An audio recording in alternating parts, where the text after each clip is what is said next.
Ladies and gentlemen, welcome to the podcast where it appears this week is about to get rated R. It's Lost in the Midcard. Welcome to our Royal Rumble reaction show. Lots to react to, obviously. Lots to be happy about all as well, and lots to talk about with the future regarding WrestleMania going forward. We're going to talk about all that, what happened on Raw afterwards as well. A little bit of AEW and NXT and some headlines. But first, thank you to SpiderDuck.net for being our host, enabling us to be on the iTunes, Spotify, any of your favorite podcasting apps. Just search for Lost in the Midcard. Hit that subscribe button. That way, you know every time a new episode comes your way, typically every Wednesday. And you can also subscribe to us on the YouTube. And the links to all of that are on our Facebook page, facebook.com/Lost in the Midcard, or go to Twitter at LITMC Podcast, where we also share a lot of great tweets from the wrestling world. I am your host, Jeremy Bennett. You can find me on the Twitter at JB Huskers. My co-host, as always, he is on the Twitter at Raw F Showtime. It is Mr. Matt Black. Matt, how you doing? Could be better, JB. I'm not in the best of moods, but I'm here, and we're on the road to WrestleMania, and I guess we're going to talk about it. Yeah, I guess so. We start off with the kickoff show here at the Royal Rumble women's tag title match. I guess probably kind of predictably, Ric Flair and Lacey Evans distract Charlotte Flair and cost the titles. So now Nia Jax and Shayna Baszler are holding the belts. I guess we really can't be surprised about that, can we, Matt? I'm just glad they put it on the fucking kickoff show because the entire match and the finish was fucking trash. Mm-hmm. And I think it would have brought down an otherwise really solid pay-per-view, you know, if that would have been a part of the main card. So, I'm just not feeling this Lacey and Charlotte thing. And it's like the same shit every match. You know, trash. There's nothing creative about it. They did the exact same thing on Raw. It's like nothing good about it. You'll get no argument from me, man. Mm-hmm. We go to the main card, kick things off with the WWE Championship. Drew McIntyre, Bill Goldberg, and I guess, Matt, you could say this is your typical current day Bill Goldberg match. Pack a lot of shit in 5 minutes, right? It was what it needed to be. Yeah. Like they didn't need to go any longer than they did. They did the right thing. They put Drew over. You know, Goldberg did fine. Gave us an action people were pack. complaining about the jackhammer, but I thought it was honestly one of his better jackhammers he's done in the last year or two. So yeah, it was fine. Like I didn't have a problem with it at all. I don't think it was Bill's fault. I think it was Drew didn't quite land it right. His feet hit first. But I mean, shit happens. We're nitpicking here. It scared the shit out of me though. How late Drew kicked out of that jackhammer. Because Cone hit 3. But Drew had 2.9, pal. Goldberg giving respect to Drew afterwards, saying you've earned my respect, and Drew saying likewise. A little handshake, a little hug, and Bill raising the hand of Drew. Then we got Sasha Banks and Carmella. A solid match, Matt. I'm going to say solid match.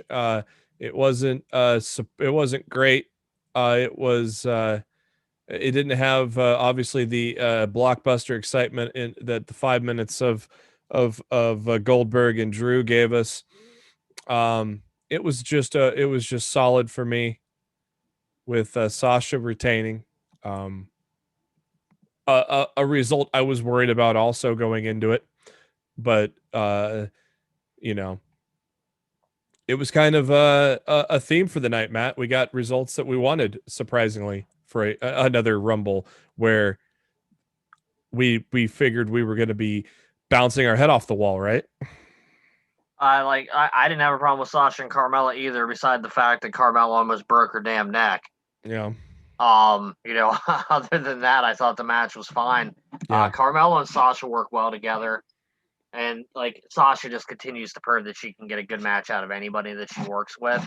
Yeah. And Carmella's improved. No, I'm not saying she hasn't. I'm just saying I think those two work well together. Yeah. And I can't ever recall Sasha Banks having a bad match with someone. Walking away from it and going, that was bad.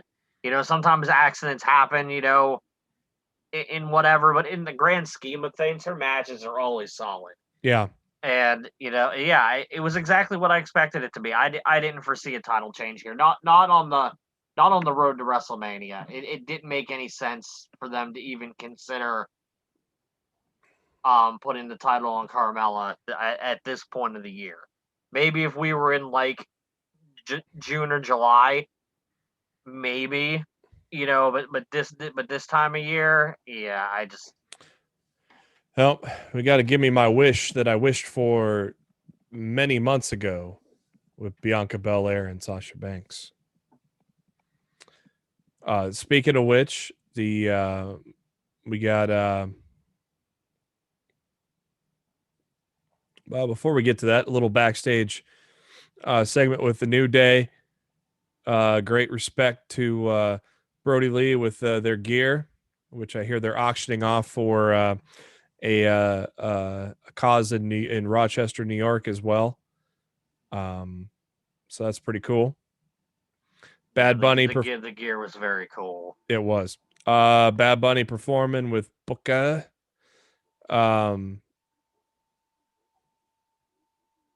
Then we got the Royal Rumble by the numbers video that we all know and love ahead of the women's Royal Rumble match. Bayley entering in at number 1 with Cole shaved in the back of her head. Oh boy. She wants to challenge Michael Cole at WrestleMania, which is kind of funny. Naomi, a surprise return from injury, was the number 2 entrant in the Rumble. Bianca Belair coming in at number 3. I kind of predicted Bianca and Bayley to be in it towards the end or at the end, and here they are at 1 and 3. So maybe even going the distance. You're thinking.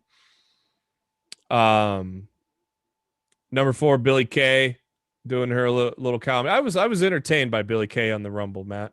I was entertained. I'm always entertained by Billie Kay. So that was pretty good. I liked that. Old Shotzi Blackheart from NXT coming in at number 5 with her tank, almost taking off Billie Kay's head with the missile. Shayna Baszler in at 6. As Billie Kay is trying to form an alliance with anybody after her that comes down to the ring as she provides her resume, but nobody's listening to it. Number 7, Toni Storm from NXT. Who also does not listen to Billie Kay. But number 8, our first surprise entrant, Jillian Hall, Blast from the Past. We even get her song that I know you missed, Matt. I know you loved it and missed it. No. And we finally got someone to team up with Billy and Jilly. And it didn't really last too long, but they formed a short-lived team. Ruby Riott in at 9. And how about another surprise? Good to see Victoria in at number 10. We have not seen her in the WWE in a long time. That was awesome to see, wasn't it, Matt? Yeah, it was a nice surprise, especially after the tease last year that we thought she was going to be in it. Yeah. When they tested her Tron last year. So for her to actually be in it this year, I thought it was very cool. I thought she looked great. Yeah, I thought so too. Very excited to see her. A big fan of hers. Peyton Royce in at number 11. Thought we'd get an iconic reunion, but they didn't even give us that. Oh, well. It was kind of. Kinda. Well, Peyton wanted it, but Billy didn't. Well, Billy wanted it. She just didn't want to upset her friends in the Riot Squad.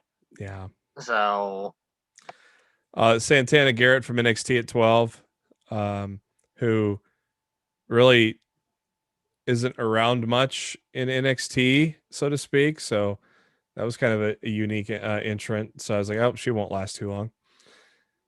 Liv Morgan at 13, who, if you watched Up, Down, Down's Royal Rumble, she said she never lasts long in the Royal Rumble. Well, she finally got to last for a little while in a Royal Rumble. I can't remember how long she lasted, but I can pull up the Wikipedia real quick. But well, did you catch the Up, Down, Down Royal Rumble, Matt? Yeah. I kind of skipped through over the main event because Twisted Metal 4 is one of the most boring. It takes forever for games to ever play on a 1-on-1 format. It takes forever. And I was just like, I'm not sitting through this. It takes forever. I enjoyed the rest of the event, but that was the wrong game to choose to play for the championship. It was a bad call on Creed's part. It shouldn't have been done. AJ wasn't happy either. I like AJ walking out on the Zoom call. I don't blame him. Yeah. I don't know what the name of that game is, but that little Royal Rumble game they were playing, that's always fun to watch. Oh, the old BRE were ganging out. I can't believe nobody was adjusting to the BRE strategy of ganging up on everybody. Liv Morgan lasted 6 minutes and 37 seconds into the Rumble. I even got an elimination too, so good for her. Rhea Ripley coming in at 14. She threw out Toni Storm, gave her a little smile. Of course, they were longtime rivals in NXT UK. Charlotte Flair at 15. I wonder if they play on that because, of course, Charlotte Flair winning the Rumble last year challenged Ripley's for the NXT title. Dana Brooke in at 16. Followed by Tori Wilson, looking amazing as always, and especially when with the new 8K camera that they use for the entrances. It's amazing. Tori didn't melt any TVs with that 8K camera. In at 18, Lacey Evans. Well, actually, Ric Flair's music played. Oh, Ric Flair's in the Women's Rumble. Okay. Who fucking cares? 19, Mickie James looking great. I don't know why they don't use her. They keep playing. She was out hurt for a while. Yeah, was she hurt recently though, or? Yeah, like the last run she came back on, she like broke her nose or something. In at 20, Nikki Cross and her shitty new music. Yeah, I don't think it fits her at all. No, I put on Twitter. It sounds like an early '90s drama that you find on USA that would precede Silk Stockings. Terrible song, terrible, man. Foxy, good to see Foxy back. Alicia Fox in at 21. R-Truth comes down to the ring. Oh, wrong Royal Rumble. Sorry, that was pretty funny. Mandy Rose at 22. Then all of a sudden we get a 24/7 battle during the Women's Royal Rumble, and Alicia Fox wins the 24/7 title from Truth. And Truth got it back after Fox got eliminated. Dakota Kai from NXT in at 23. Followed by Carmella doing double duty, coming in at 24. And Carmella lasting all of like a minute as Ripley attacks Carmella and Reginald catches her, but then number 25 is Tamina, who super kicks Reginald in the face, And so then that makes Carmella put both feet onto the floor and eliminates Carmella. That's kind of a weird spot, Matt. You put Carmella in the title match and then have her last less than a minute in the Royal Rumble. That was kind of weird. Oh well, what can you do? I think they just needed another body. Yeah, and they're like, get out there. I honestly think that's all it came down to. I think they didn't have enough people to fill the Rumble. Yeah, and she was available, and they're like, go out there and do a quick toss thing. I really think that's what it came down to. Yeah. I just think in this era that we're living in right now, you're not able to get as many people in as easily as you normally are, and I think that was a case of that. I think there's some more NXT women you could have brought over, but obviously one short because Mia Yim was supposed to be in it, but she got COVID. So 26, the return of Lana. So Lana making her return. Number 27, Alexa Bliss. Ember Moon from NXT coming in at 28, hits the Eclipse on Baszler as she enters the ring. Number 29, Nia Jax. And so Jax and Baszler work on each other. Work with each other, and then but then Jax turns on Baszler and throws her out. Of course, we all knew Natalya at 30. Natalya at 30 because of the match they had on Backstage. Your final four were Natalya, Belair, Charlotte, Ripley, but something I forgot to mention. How about the old Kevin Dunn fuck up? Not even showing Bayley getting eliminated. Like, nice job. It was one thing when his obsession was getting shots of the crowd reactions. You don't have that excuse now. But you don't have that excuse now. Yeah. Like, what's your excuse now, Dunn? You're just really shitty at your fucking job. Exactly. What the? And I was surprised. I thought Bayley would come down to the end there, but that's okay. I was kind of still a solid final four. I mean, with that Nat, and then final three, little history, because remember when Charlotte showed up at NXT and kind of pushed Bianca out of the way. That little payback's a bitch, huh? A little bit of that, a little bit. Hey, what we got? A cup of haters. So Rhea and Bianca work on eliminating Charlotte. So we got Rhea and Bianca at the end. Close call with Bianca hitting the floor. A lot of people on the internet. Lot of respect. A lot of people on the internet showing pictures of 2 feet hitting the floor for Bianca. What do you say, Matt? I don't say anything because literally none of those pictures in my mind definitively show that her feet are actually both on the floor at the same time.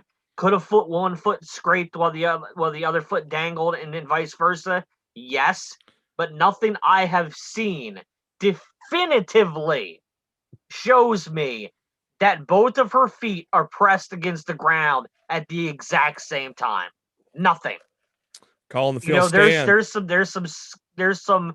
Yes, exactly. First down. If this was the NFL referees officiating this call, there's not enough evidence to overturn it. Exactly. That's just what it is, because I've seen the screenshots, but if you really look at the screenshot with the way that her feet are curved in the shot, there's no definitive confirmation that both of those feet are touching.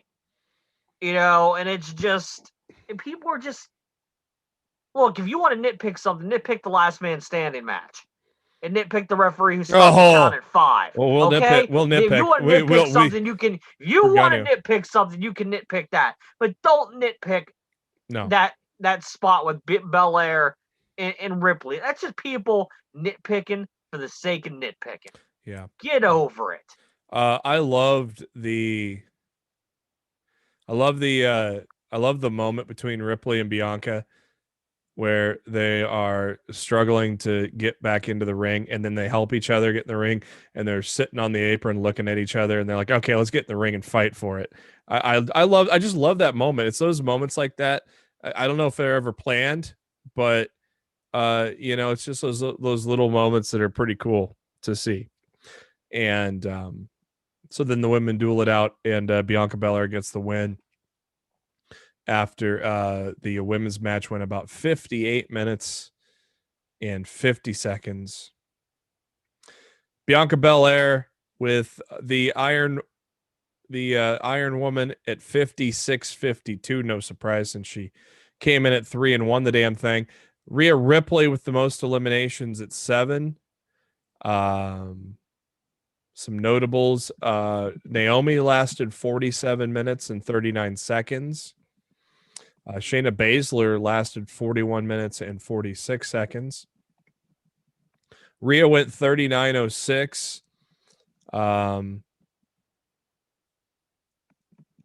And it's quite interesting.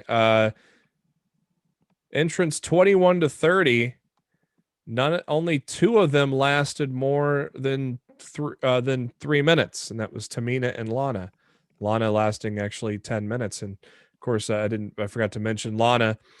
Big elimination by eliminating Nia Jax, of course, with the big feud that she's had there. So I thought it was a well done Women's Royal Rumble, Matt. Yeah, no, in all honesty, I enjoyed the Women's Rumble more than the Men's Rumble. I didn't. I liked the men's better, but I thought both Rumbles were fine, and I liked both winners. Yeah, but I thought overall the men were better. In terms of surprises and in fun moments, I enjoyed the women's more. Mm. There were a couple great things from the Men's Rumble, which we'll get into. Yeah, but I thought there were more surprises in the Women's Rumble than there were in the Men's Rumble, and that's probably what the deciding factor was for me. Rumble time, I like the surprises. Yeah, and then obviously more wide open with I think it was only 13 or so that were announced ahead of time. So yeah, they announced a lot more of the men ahead of time.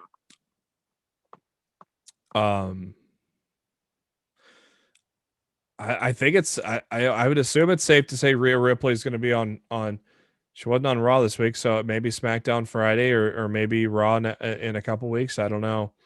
I think it's safe to say that she's going to get moved up with having the most eliminations, much like Bianca Belair did last year, and then she got moved up to Raw. So, it'd be good. It'd be cool to see her on the A show SmackDown, Matt. You got Bayley and Sasha on that brand, and I wouldn't mind seeing her there, right? Yeah, they're claiming they don't know where they're going to put her yet. So, I don't know. I don't know what they're going to do.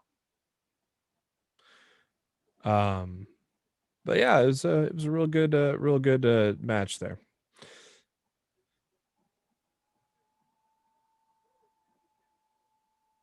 Roman Reigns and Kevin Owens, last man standing. I'll tell you what, these guys. I think they gave us another classic in the series for this feud. I gotta say, but yeah, boy, the whole handcuffing thing where Heyman couldn't get the handcuffs off and the ref stops the count. I'm to the point. You got to just go with it and commit and say fuck it. Can't get those handcuffs off. You can't stop counting. Why stop counting?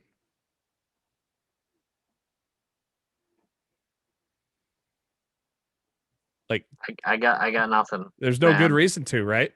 No. You got to eat it and have creative adjust. And why the fuck they use real cuffs to begin with? Yeah, why don't you just use the fucking cuffs with the little button on the side? Yeah. And pretend like you're using a fucking key and just fucking pop the damn cuff. Like, why the fuck are you using real cuffs? Yeah, because you aren't. Like, what's the point? You can't see what Heyman's doing underneath all that shit. Yeah, it's it was so ridiculous on so many levels. It was a really fun match, probably one of the most fun last man standing matches I've ever seen. But that final sequence, really, let the air, out of the tire, so to speak. And it's just like, what the fuck? Yeah, that was just bad. You gotta go with it. You can't get up. It match over. I hope KO didn't burn himself on the lights too bad. Did you notice that? Oh yeah, no, I definitely noticed that. That those things are hot as shit. Yeah, he was kind of selling the beat down and stumbling around back there just before he handcuffed Roman to that thing. Yep. He burned himself on one of those lights. The thing before the handcuffs, the thing that everybody was talking about, Roman running over KO with a golf cart. That looks a little familiar, don't it? I still thought it was fun. It was. I mean, the fact that KO went through plexiglass and landed like in the passenger seat, that was kind of like, I don't know if they planned it that way, but that was pretty cool how it turned out. So, but obvious thoughts went to Matt Hardy chasing down Sammy Guevara. But God, these guys just delivered in the entire feud, and it capped it off right here. I loved it. It was a tremendous match here. Outside of the fucking stopping the count, that just annoyed the fuck out of me. But men's Royal Rumble match, we already knew that Edge and Orton are 1 and 2 as they announced on Backstage. I guess we're, just not going to have any. We're just going to let that all out with no crowd this year, so I guess that's fine. Orton's burns have apparently all healed up too, by the way. Apparently we got a second last man standing match that started in the Royal Rumble there, because Orton and Edge just fucking went after each other. I thought that was a very good start to the Rumble. Poor Sami Zayn came in at number 3. But eventually he was able to work with Orton. So I was like, oh great, he's gonna get in the middle of this madness and just get the fuck beat out of him and tossed like right away. I was kind of surprised how he actually wasn't. That really wasn't the case. And number 4, Ali from Retribution. So now you got 3 heels in the ring working on Edge. Jeff Hardy coming in to make the save. Man, talk about a lackluster run in the Rumble this year. Jeff Hardy, man. Yeah, that was kind of weird. He only lasted 3 minutes and 25 seconds. Dolph Ziggler came in at 6.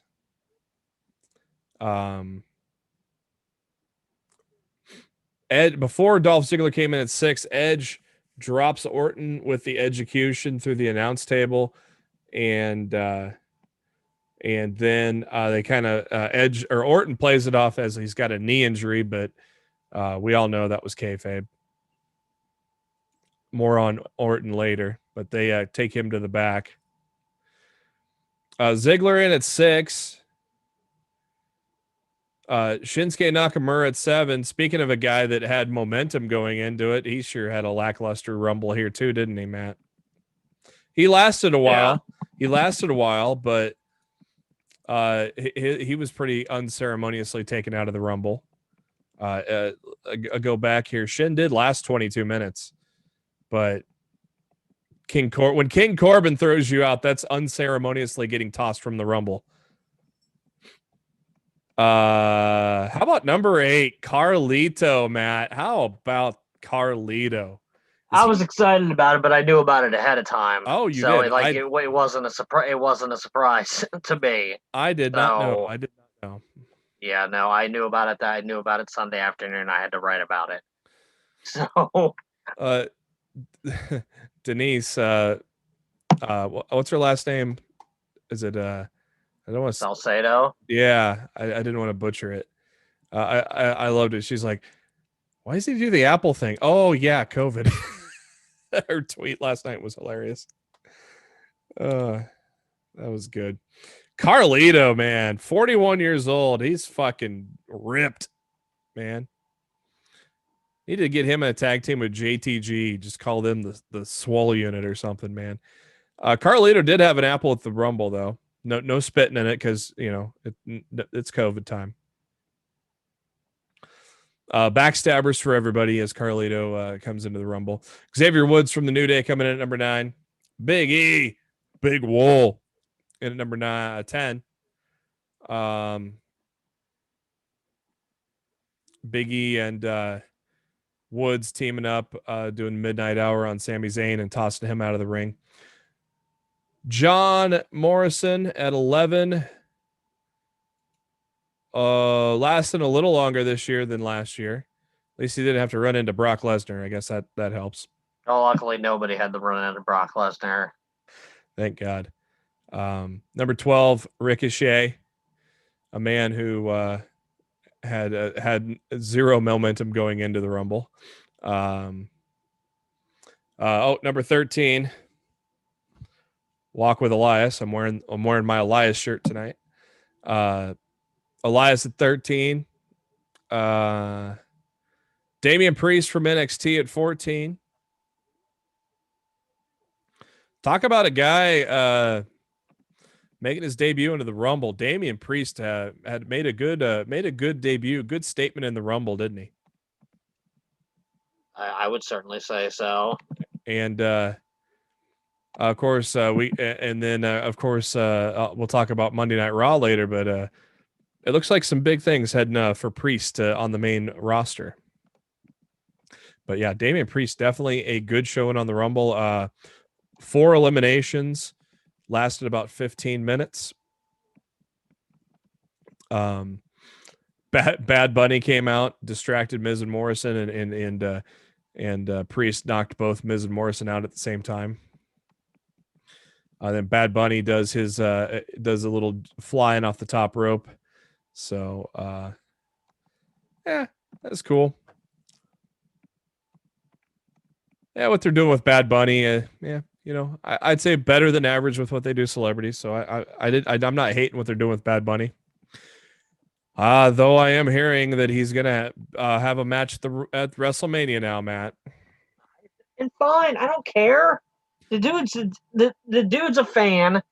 Yeah, and if they want to do Bad Bunny and Damian Priest against Miz and Morrison at WrestleMania, I don't fucking care. It's gonna get Damian Priest over. True. For all the mainstream media attention he's gonna get over the next 2 months. Miz and Morrison don't need to be doing anything other than comedy gimmicks right now because that's all their tag team has fallen into. So I don't see a problem with it. I don't see why everybody's whining and bitching about Bad Bunny. Do I like his music? No, because I don't understand it. I don't speak Spanish. Yeah. But that's not that's not his problem. He's the 9th most listened to artist worldwide on Spotify. Yeah. Think about that. The 9th worldwide. Yeah, this is a huge get for WWE. Mm-hmm. Like, love them or hate them, this is a big deal. Yeah, the people that are just whining and complaining about it, I'm just like, dude, just shut the fuck up. Yeah, as I said, not hurting you. As I said, I think what they've done with him has been really good over the past 2 days. I just don't know if they really needed to have him in a WrestleMania match, but hey, I guess that's what WrestleMania is for, right? And it's 2 nights, so 2 nights in like 10 hours. Well, it's not going to be that long, but in at number 18, Kane entering in his 18th Royal Rumble. We got a Team Hell No reunion briefly, but then Kane chokeslams Daniel Bryan. King Corbin at 19. Otis in at 20. Dominic Mysterio in at 21 eliminates Corbin, so a little payback for the trouble Corbin's been causing him lately. Bobby Lashley in at 22. Man, love to see a Big E Bobby Lashley match, wouldn't you, Matt? I'd be all right with it.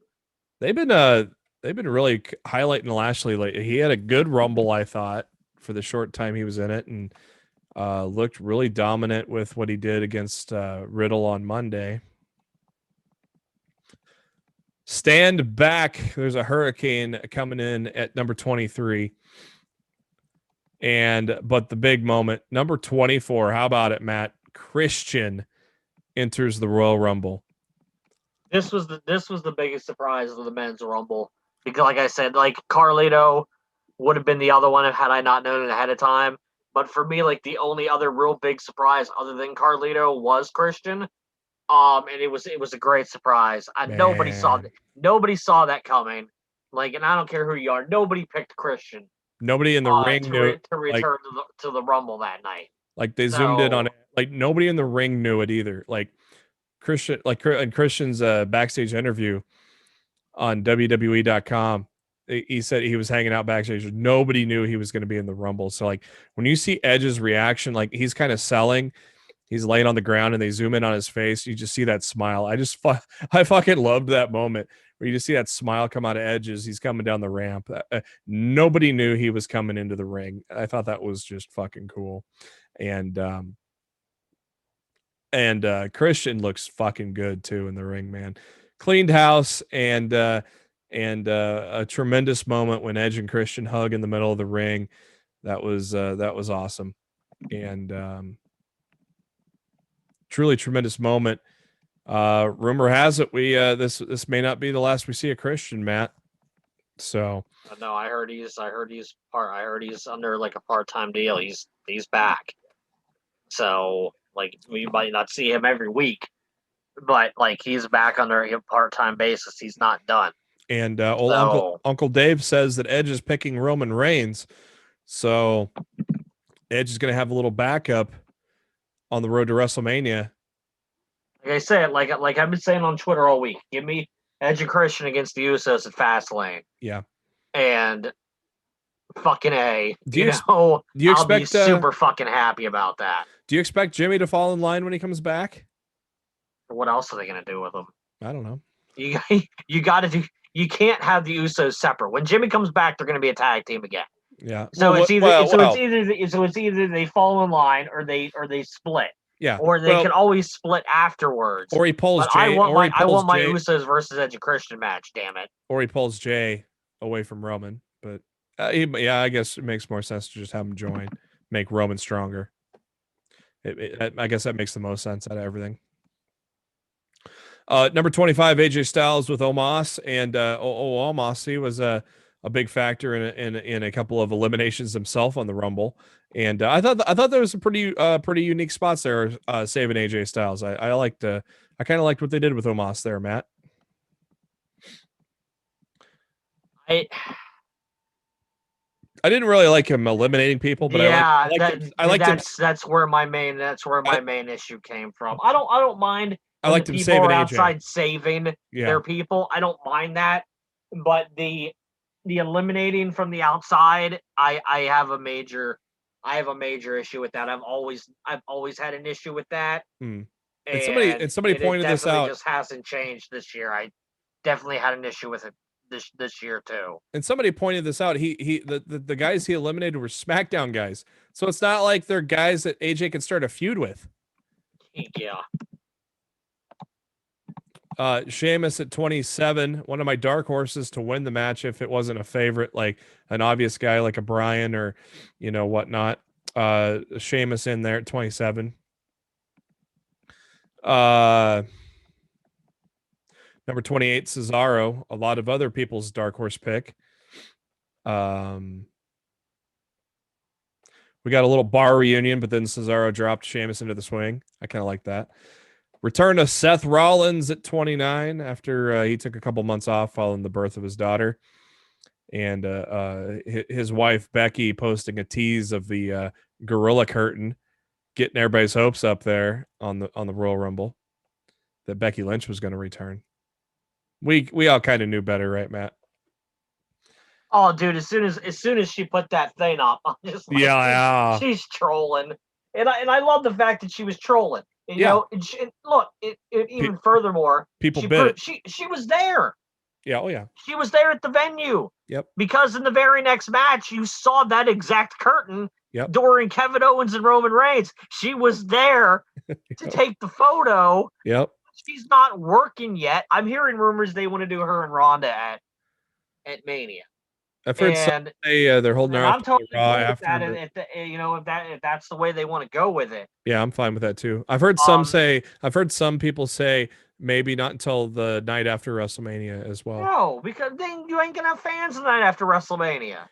Yeah, you never know. When you have Becky versus Ronda, that's the kind of headline match you advertise to actually convince people to come out and brave a pandemic to sit in Raymond James Stadium for WrestleMania. Yeah. You don't wait till the night after WrestleMania to do that. You blow your load WrestleMania weekend.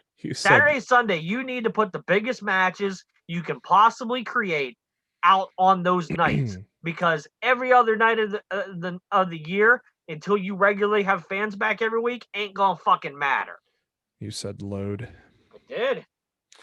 I ain't give a fuck. Number 30, the man Matt was worried was going to win the Rumble, Braun Strowman. Man, so many of my friends who don't know the business that well. I saw so many friends. Oh, this is the year. CM Punk's back. And I just said one thing to each friend that posted. I go, don't hold your breath.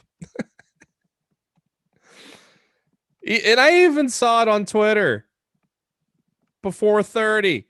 Oh, here comes CM Punk at 30. I go, no, there's still Strowman. Oh, guys. I don't think he's ever coming back to the WWE. We're lucky if he's ever going to come back to wrestling. Okay. Oh, he's coming back to wrestling. But WWE is not it. Look, just the fact that, anybody who thought he was going to be at the Rumble should have immediately debunked their own rumor when Stephen Amell put up the photo that him and Punk were together in Atlanta filming for the Star Show Heels. That says Punk ain't going to be in Florida because Punk's fucking doing work on a professional wrestling drama television show. Don't tell me that working on a pro wrestling television show is not going to spark Punk's need or want or desire to go back and do another actual match for real. It's going to happen. He's going to have another match, whether it's in AEW, Ring of Honor, WWE, somewhere.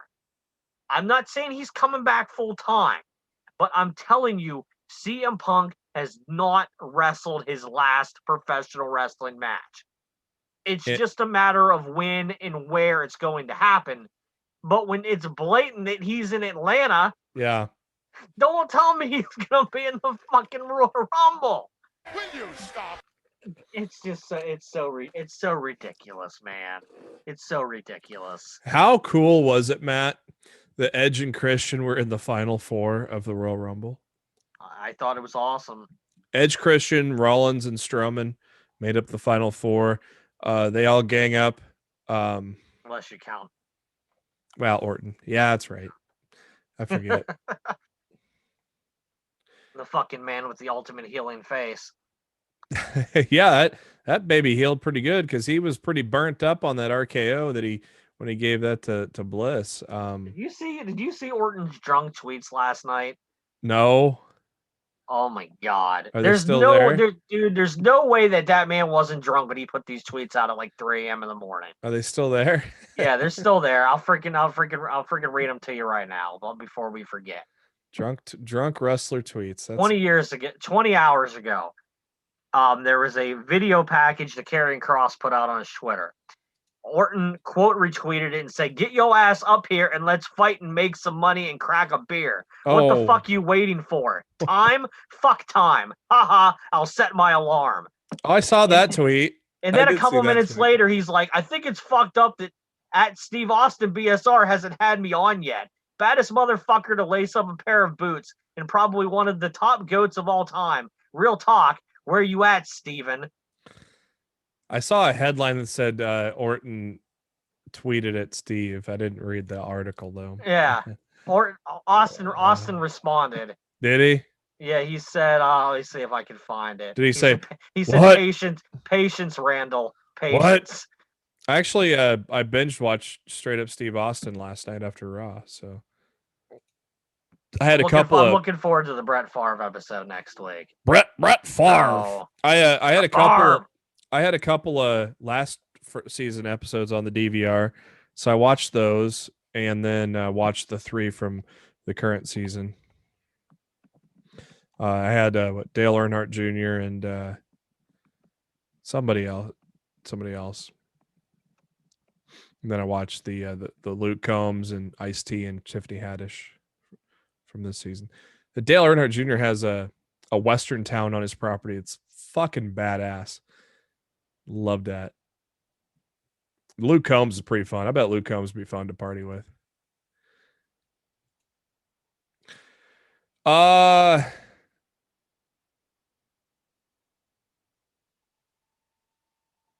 Christian, Edge and Christian trying to eliminate Strowman. Rollins comes in and gets Strowman and Christian out of the ring at the same time. I wonder how they scored that. Let's go to the tape.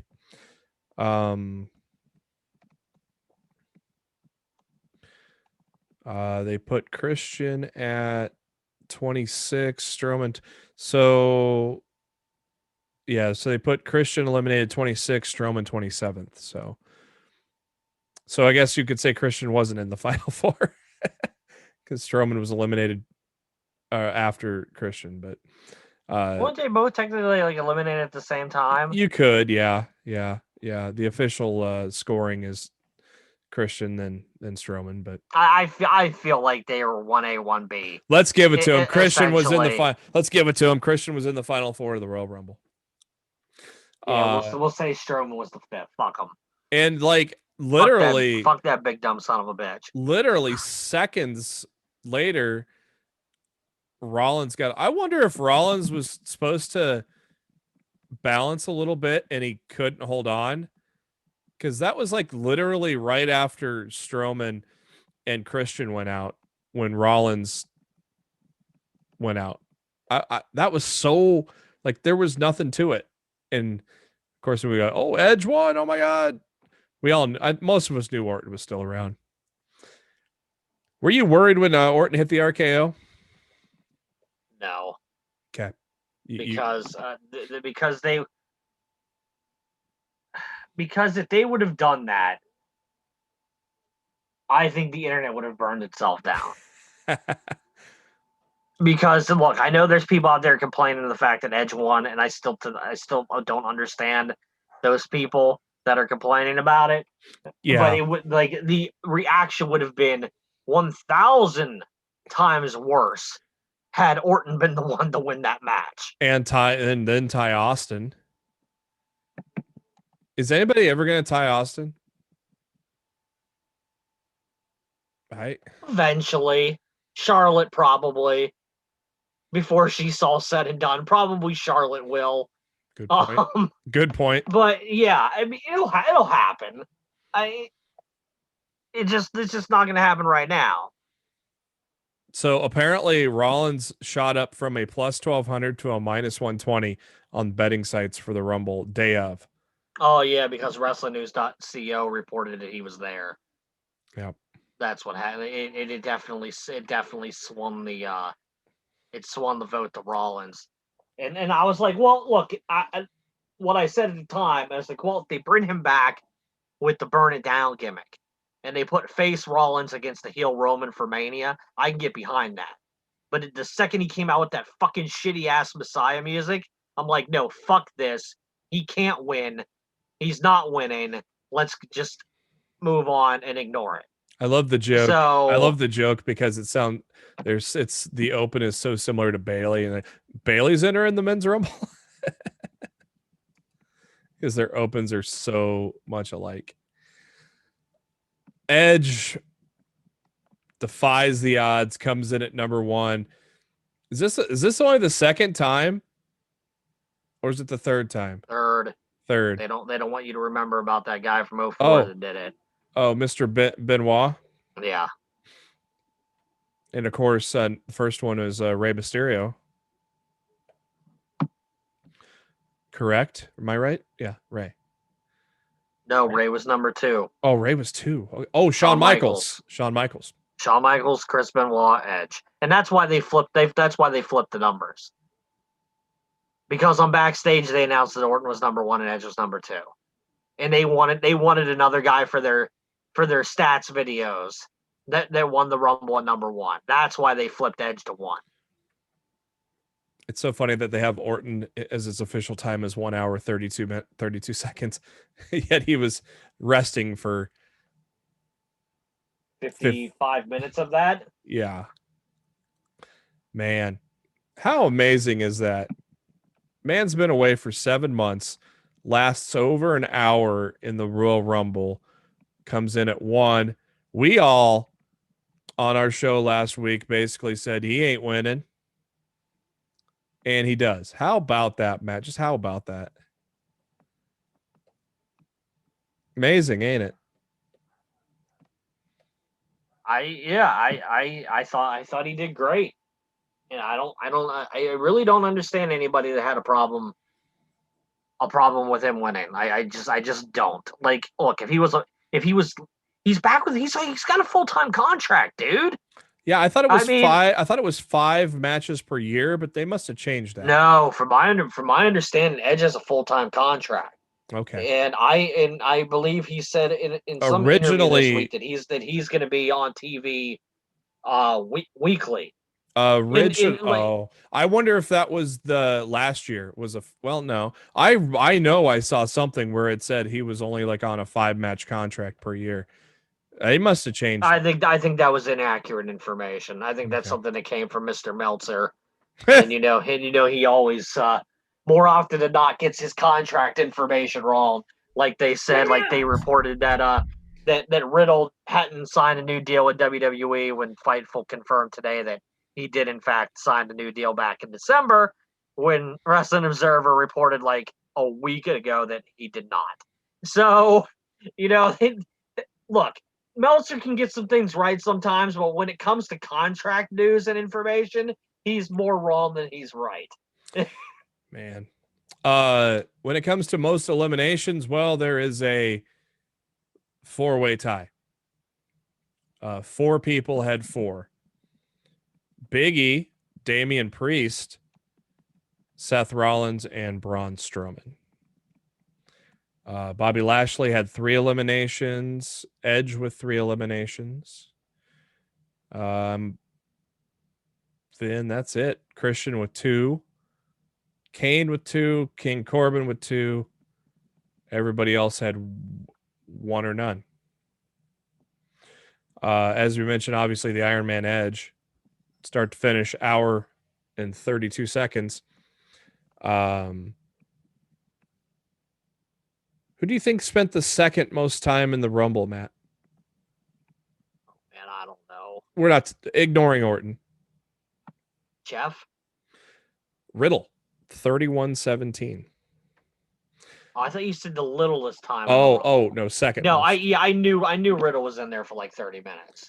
Which is really good because he was only in there for like 2 minutes the year before. So they kind of made up. They kind of made up for it and gave him a better appearance. And look, I'm sure that also attained to him signing his new contract that they wanted to showcase him. Man, he did a good job. How fucking pissed off is Keith Lee right now? Yeah, what was he held back as a precaution because of Mia? I think he got COVID and Mia got it from him because he's been off TV for a couple weeks. Oh. And I think Keith got it first. Oh. And then Mia got it from him. Oh, okay. And you also need to keep in mind other people that have been off TV, conspicuous by their absence this month. We haven't seen Robert Roode since he won the tag team titles with Dolph Ziggler. And we haven't seen Jey Uso since the January 15th SmackDown where he lost to Shinsuke Nakamura. Like, this shit ain't coincidence right now. And unfortunately, in the world we're living in right now, in this fucking pandemic from hell, when people disappear off television for no good reason, it's likely because they got COVID. And it just really sucks because I think Keith Lee could have had a really great Royal Rumble appearance this year, and he didn't even get to do it. So just kind of fucking sucks. Yeah. Weird. Some interesting stats. Morrison, who had a really shitty Rumble last year, lasted 8 minutes compared to Miz 1 minute and 2. We talked about Hardy only lasting 3 minutes, pretty lackluster. Ziggler and Shinsuke both went over 20 minutes, pretty good. Third longest entrant was Big E at 29:45. Daniel Bryan came in at after that at 28:50. Christian 18 minutes, and man, he looked good, didn't he, Matt? Great. Ooh. I can't imagine Christian. I think Edge and Christian both look great. You saw the great looking 47-year-olds. God, you saw Christian Big E little interaction on Twitter, did you? Or Big E's post on Twitter at least. Kind of I think Big E wants to have a feud with Christian over the IC belt. It's because of Sean Ross Sapp. Yeah. Sean Ross Sapp has been telling everybody that will listen that Christian's last wrestling match with WWE before the Royal Rumble was back in 2014. And he won a fatal 4-way match to determine the number one contender for the Intercontinental Championship. And at the time, in 2014, Big E was the Intercontinental Champion. So technically, Christian is owed an Intercontinental title match against Big E in 2021. Those things don't expire, damn it. And if Edge and Christian both go to SmackDown, it could eventually happen. One more match, baby. One more match. One more match. I love the Rumble. I've been loving that. I've been loving Sapp ranting about it. And as soon as Big E acknowledged it, I popped. I popped so hard because I saw Sapp actually tag Big E in it like Monday morning, and then when Big E acknowledged it, like I think it was Monday evening, he acknowledged it. I'm just like, oh my God, that's amazing. So, and God, it was just emotional. Edge and Christian, man. I went and rewatched it on Monday. You've got to give the people what they want. Thank you, Excalibur. God, so good, so good. And I wanted the Okada camera shot when they hugged. It was the only thing that was missing. I wanted the Okada camera shot. Right. Oh, that really would have popped the marks on Twitter. Oh, but yeah, there would have been so many people butthurt about it. Oh my God. I would have fucking loved it. Oh man. Royal Rumble is my Christmas for WWE. I'm so happy they produced. It was a great pay-per-view. Tremendous pay-per-view. So now let's see if Raw can produce the day after. Drew McIntyre coming out. Said thank you to Goldberg and earned his respect and all that fun stuff. Edge coming out, selling the fact that he was in the Rumble for an hour. And McIntyre talking about how Edge was always there as a mentor for him and was happy for him. And Edge appreciates the compliments, but asks Drew what the hell is wrong with him. And mentions how he's a threat to his title. And then Sheamus interrupts. Sheamus getting in the face of Edge. for talking down to Drew. But then, oh no, here it is. What we all know it was coming. Sheamus with a brogue kick to Drew. So here is your feud leading into Chamber or Fastlane, depending on what they do with the title at the Chamber. So there's your turn, Matt. Yeah, it was so anticlimactic too. Yeah, like they could have done this a different way. Yeah. And the main problem is they spent months with everybody. You know he's going to turn on you, right? You know he's going to turn on you, right? You know he's going to turn on you, right? So at that point, the smart, creative thing to do would have been not to turn on him. I know. They could have just had a match as people that respected each other. Yeah. And they could have fought for the freaking championship at Elimination Chamber or Fastlane or whatever. They didn't need to turn him. It was kind of just like, yeah, could you telegraph that any harder over the last 3 months? Yeah, I even to me it felt like lazy booking. Yeah, I even said it on Twitter many times. I was like, I just would be happy not to have him turn. Yeah. I said it from the get-go once they paired Sheamus and Drew off. I said it'd be great if they just didn't turn him. Sheamus is having a hell of a career resurgence over the past year. And even though he hasn't won a singles match since October. Yeah, which is interesting. Yeah, he's going to get a fucking world title shot. Typical WWE. And this is why WWE continues to prove that wins and losses don't matter. Exactly. Within their company. Exactly. Lashley beating the shit out of Riddle. That whole throwing him over the barricade, that was pretty cool. I like that. Lashley really turning into a badass right now. Very curious to see where this goes, if they're getting ready to push him up into world title status eventually, or what's going on. Because I think Riddle is going to eventually take the title off of Lashley, but then I think they're going to push Lashley somewhere. Is there going to be a shakeup after Mania? I doubt it, because they just had a shakeup in November. I'm just curious. So I can't see them doing 2 shakeups a year. It's normally a yearly type of deal.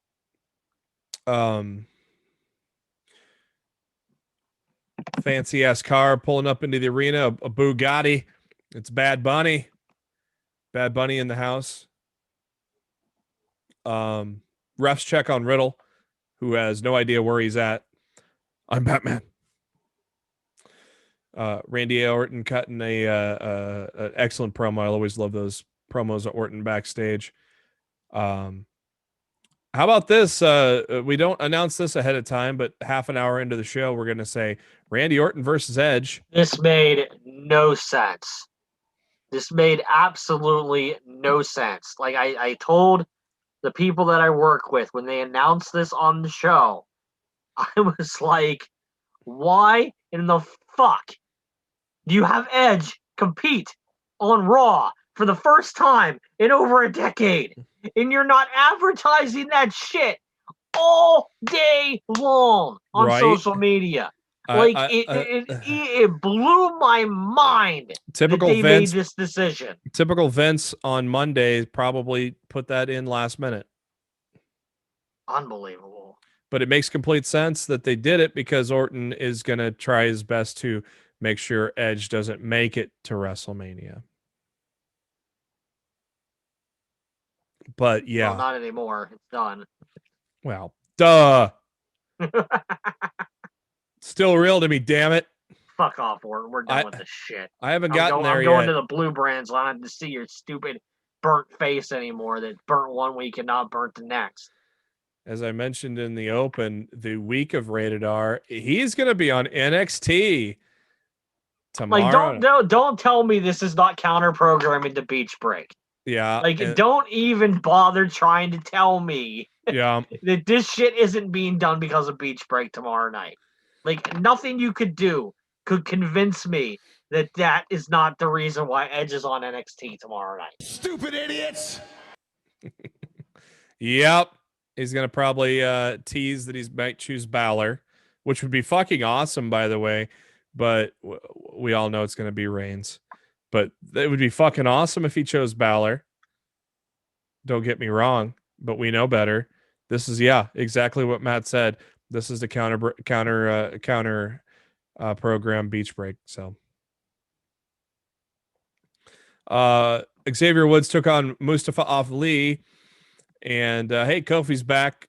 Still not medically cleared, but he was at ringside with Xavier. Xavier getting the win, so now Xavier is 2-2 against Retribution. Retribution.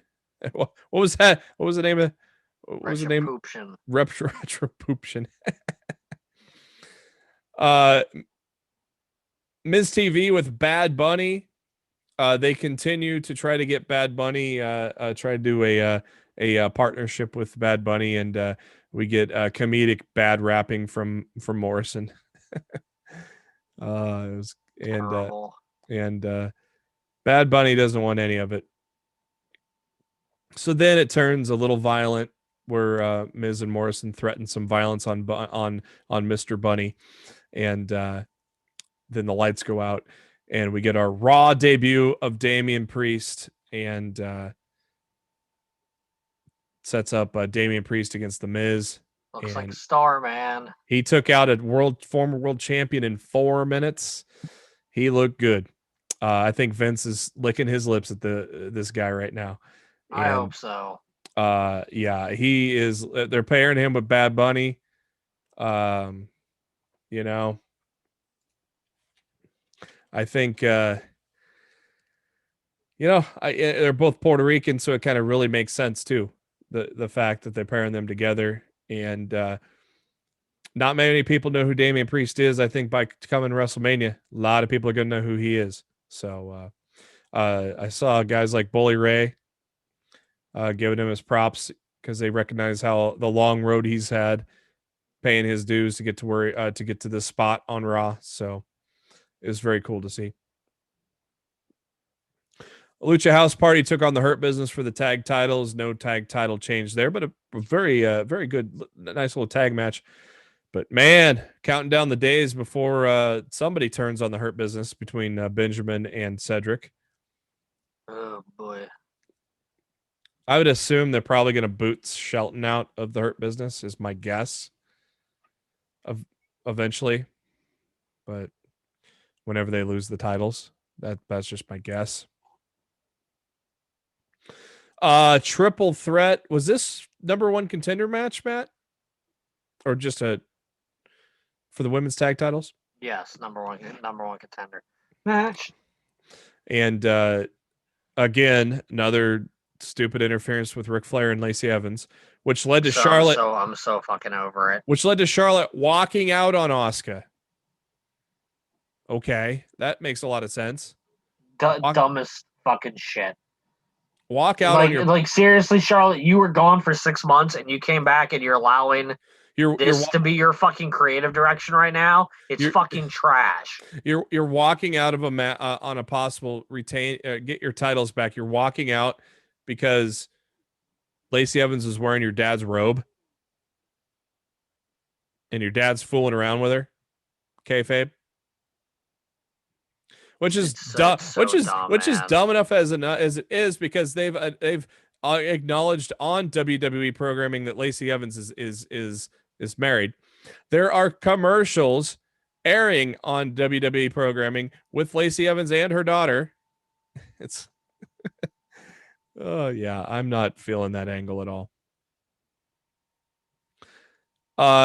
And can we please push Mandy Rose and Dana Brooke at some point? At least they didn't take the pin.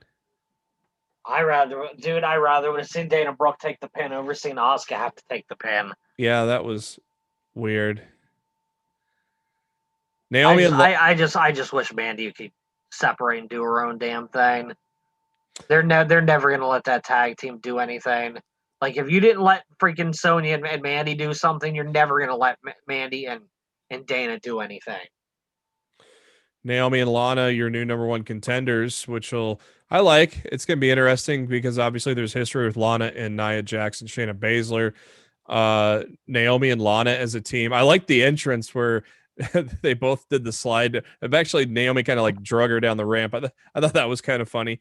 I thought they looked good as a team. I liked it. I like Lana. I like what they've done with Lana, the whole thing with Nia. So I kind of like what they've done here. I think they're going in the right direction with a little feud here.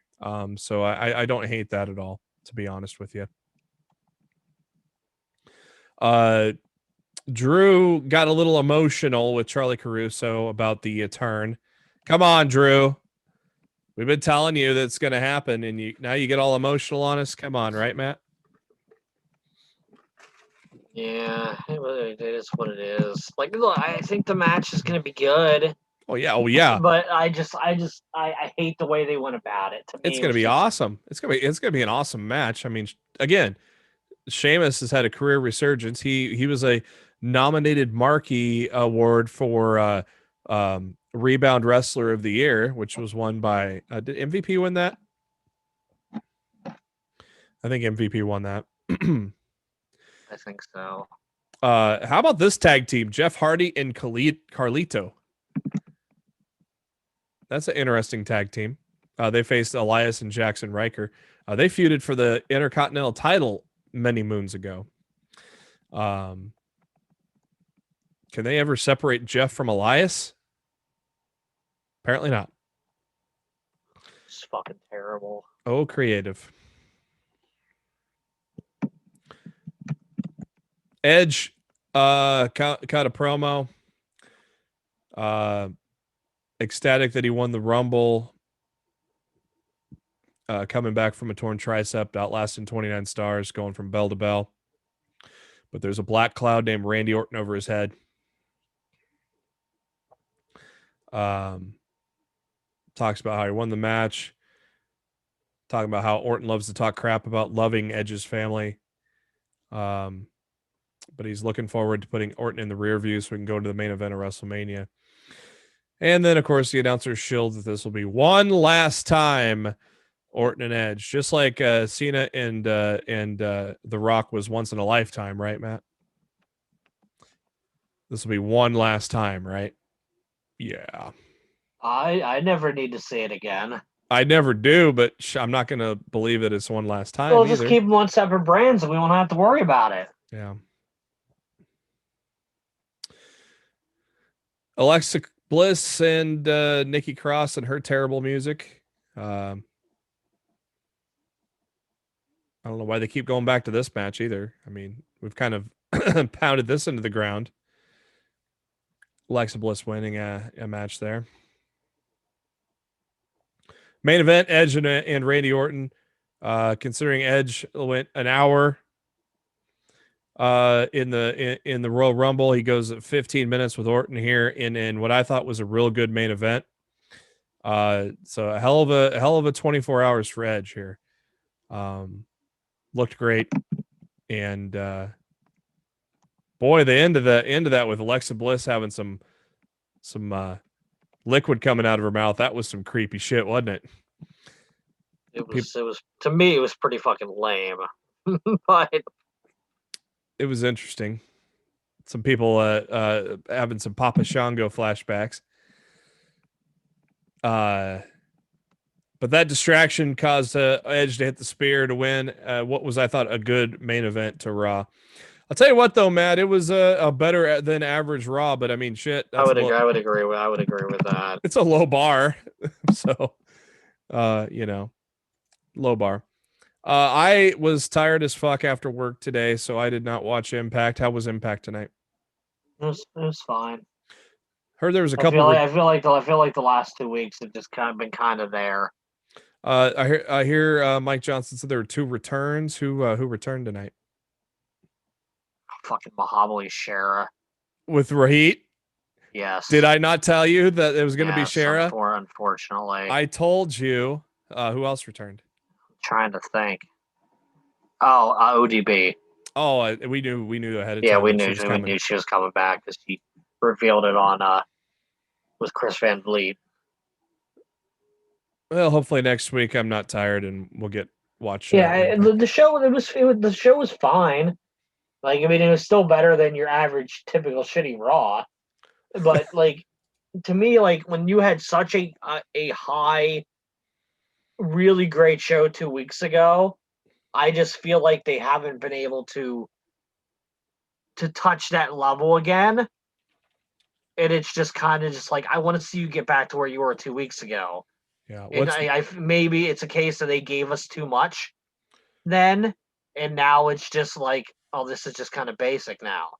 Like, I don't really know how to explain it. I was just going to ask you, can But, you explain it? But yeah. Is it just bland? Is it just not? Is it just not? Is it just there? It's just, yeah. I guess it's just kind of there, and Yeah. that's really what I felt about Impact the last 2 weeks. Is it's just kind of been there, and it hasn't been bad. It hasn't been great. It's been fine. They're fine. They're fine episodes of wrestling, but they're not like, there's nothing that they've done in the last 2 weeks that made me go wow. And they've had a lot of wow moments, in the last 2 months. So I guess I'm just, at this point, I want more of my wow moments, and they're not giving them to me. I mean, I don't know. Like I said, it's hard to really explain. Yeah. NXT from last week, men's Dusty Cup quarterfinals. Killian Dane and Drake Maverick took on MSK. And here you go. I predicted it. MSK with the win. Maybe an upset, maybe not. I don't know. But we got MSK moving on to the semis. I'm pretty happy about it, Matt. I wanted Dane and Maverick to win, so I think the dogs did too. Women's quarterfinals, Dakota Kai, Raquel Gonzalez took on Aaliyah, Jessica Maya. No surprise there with Kai and Gonzalez winning. Tyler Russ took on a jobber. Finn Balor and Kyle O'Reilly have a little moment backstage ahead of their main event. Grizzled Young Veterans took on Kushida and Leon Ruff in the quarterfinals of the Dusty Cup there. I was kind of surprised the Way didn't get involved in this, but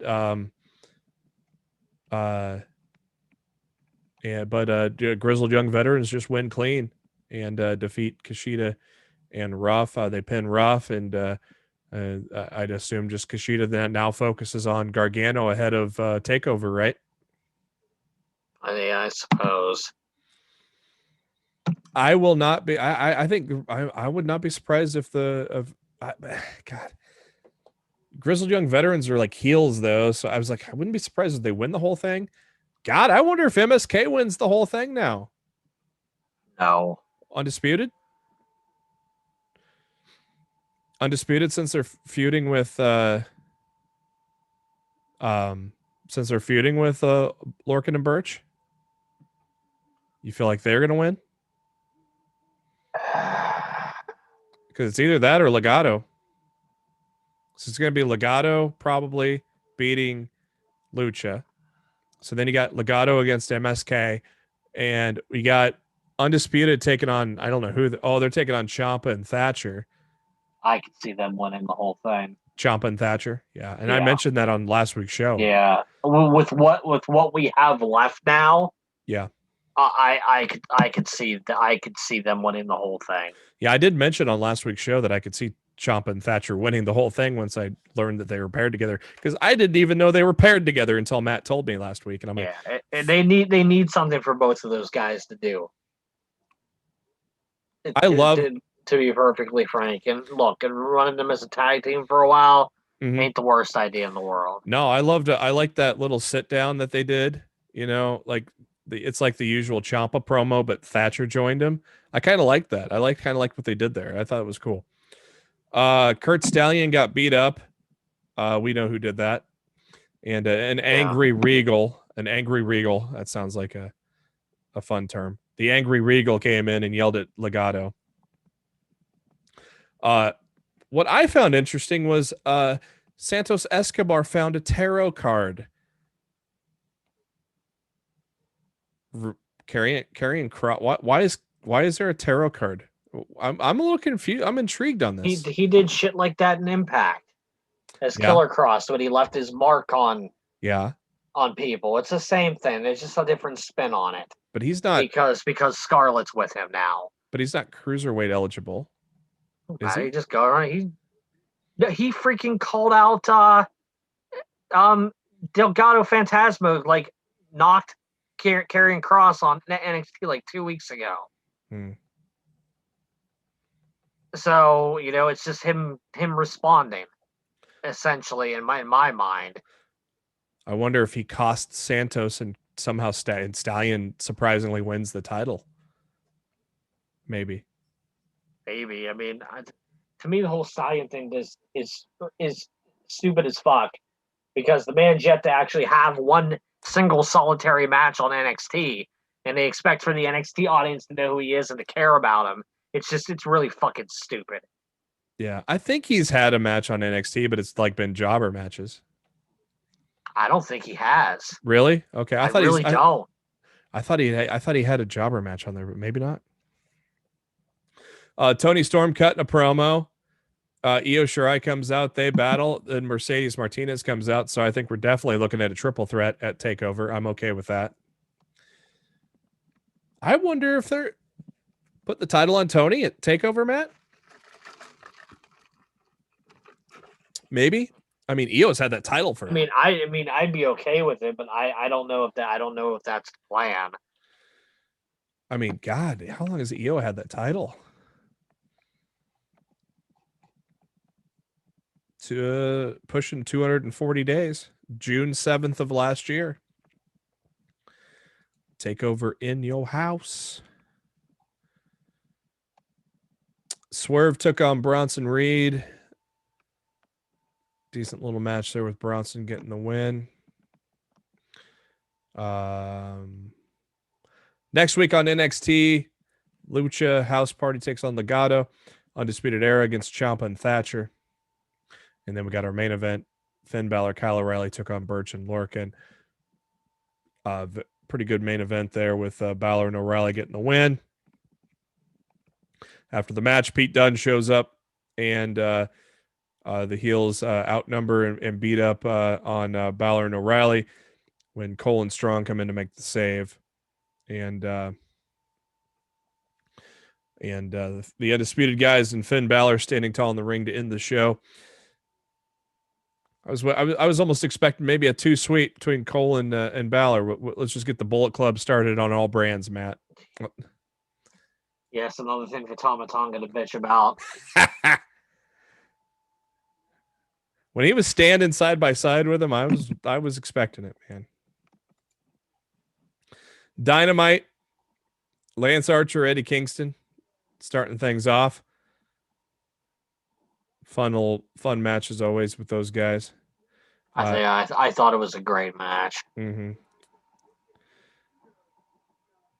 Nice little use of the brass knucks, thanks to Bunny. Using a little back fist to knock out Archer. So that great feud's going to continue, Matt, and I'm okay with it. Yeah, this is like AEW rarely runs back a rematch the following week of a match that they just had. Like Raw might be the show of the rematch, but AEW hardly ever does it. But they're doing it in a way that it actually makes sense. Yeah, Raw just beats it to the legitimately in the story. Lance Archer was fucking screwed. Yeah, and Tony Khan's like, I saw you were screwed. We're going to make it right. We're going to give you the rematch, and we're going to make it a lumberjack match. I mean, in that booking, logically, it makes sense. Mm-hmm. But when Raw does the same rematches every single fucking week, they just beat it into the ground. And it doesn't make any sense why they're fighting again. And they're beating it. There's no rhyme or reason behind what they're doing. They're beating it into the ground, and they're just making it 50-50 booking. Yeah, which doesn't help anybody. It was a stupid idea from bad creative. Yes, yep, you're right, Chris. Moxley cutting a promo from outside. talking about how he doesn't have friends, but he loves a good 6-man tag, and tells Pac and Phoenix to get ready. And we learned some things about Moxley. He's a simple guy. He likes his beer cold, his coffee hot, his water room temperature. He likes his sex in the morning because it's good to start the day. I bet Renee liked that line. Oh, I'm sure. We heard from Sting and Darby Allin as they are in a broken down building, beating out some windows. That was pretty cool little promo from those guys, calling each other hoodlums like it was a bad thing.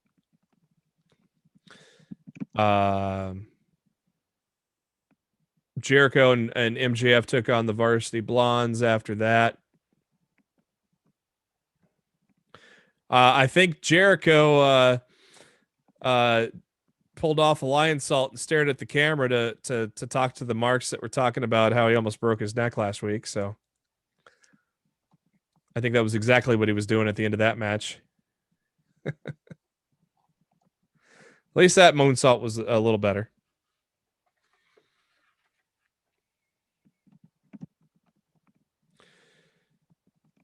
Cody Rhodes, Arn Anderson come out, interview with Tony Schiavone.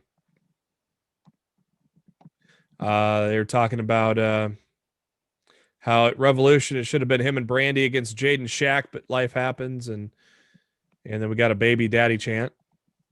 Talks about how Arn chewed him out for taking Pretty Peter too lightly, and Arn grabs the mic and says Cody deserved that ass chewing. Talked about does June 29th, 1985 ring a bell? And talks about how Dusty fought Tully Blanchard for 30 minutes and then jumped on a private plane cross country to get there in time to see the birth of his baby boy Cody, which Cody, you could see, started to get a little emotional, a little tear in the eye, if you will. And so that was basically Arn's way to tell Cody, go for it. And then Red Velvet comes out and basically puts the stamp on it because she wants some of Jade Cargill.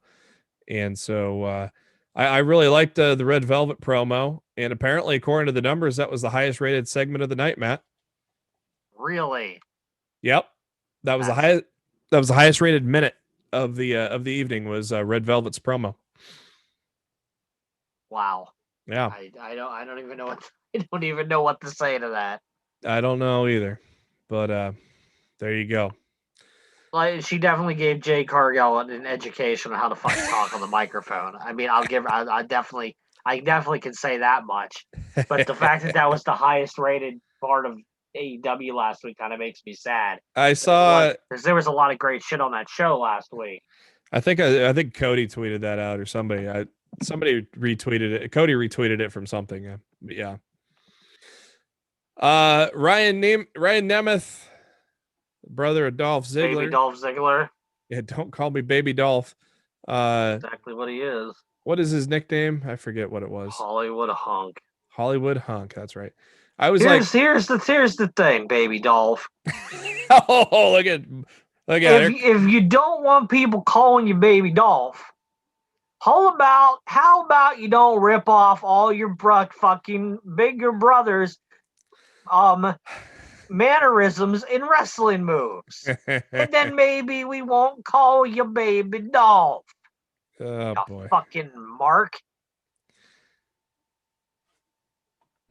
You just went full Kaz there for a minute. Matt, you need anger management.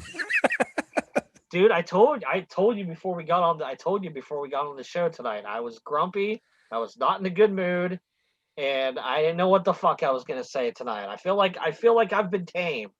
I feel like I've been maintaining a sound calmness overall. Yes, you have. Yes, you have. But some things just need to be said. Thankfully, WWE has not given you a reason to go off too much the past 48 hours. Raw was tolerable. Yeah. And Rumble was good. It was Raw. I really enjoyed the Rumble. I Me really too. did.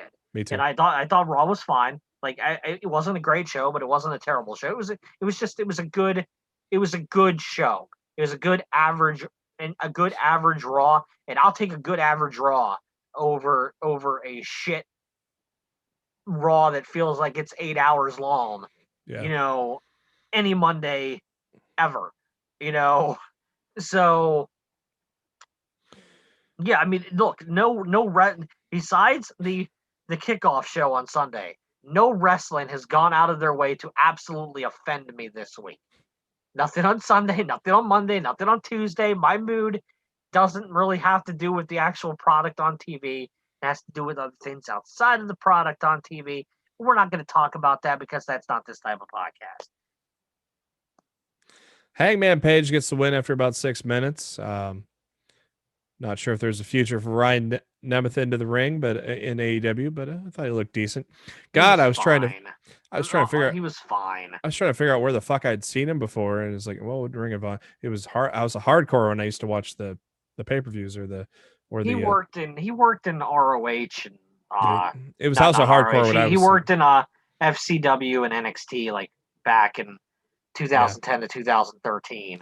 Yeah, I was thinking recent, and it was House of Hardcore is what I was thinking of. He was there about 3 years ago or so. So that was what I was trying to think of, and I figured after the match. How about Matt Hardy talking to Hangman? What are you reading into this here, huh?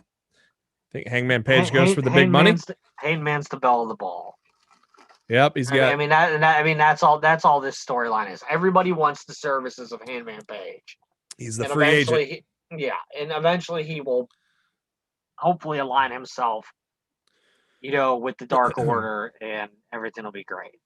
How fucking great was Dax Hardwood and Jungle Boy? Oh, it was fantastic. Great match.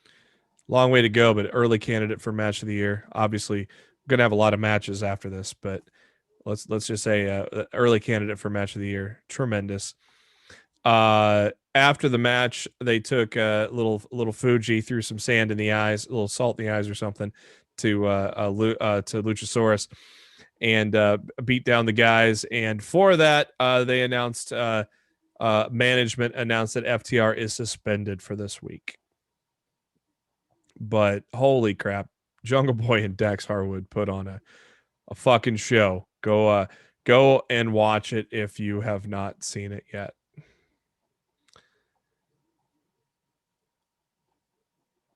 Britt Baker took on Shanna. Before that, we had a promo from Team Taz, basically ripping up all of Sting and Darby's merchandise. Poor merch guys. Then we got one of them thrown in like a lawn dart. They Rey Mysterio'd him. They Rey Mysterio'd him. The old NWO days. Britt Baker took on Shanna. About 8 minutes there. With the lockjaw. Britt gets the win. She put on the submission again, but Thunder Rosa makes the save. Setting up the big grudge match for them this week at Beach Break. We continue the rift between Sammy Guevara and MJF. Think they're going to have a match at Revolution?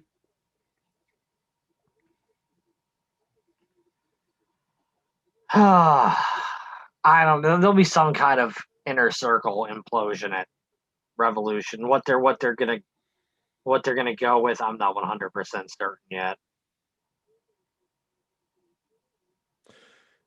Interview the Good Brothers with the Bucks. Young Bucks questioning Don Callis with the Good Brothers. Good Brothers were going to speak on that, but then Kenny Omega showed up, and then Don Callis showed up with a ridiculous amount of tape on his face. So maybe the Bucks didn't assault Callis. Maybe it was all a fake, and Callis is just faking it. Yeah, who knows? But we didn't really have time to figure all that out because it was time for the match.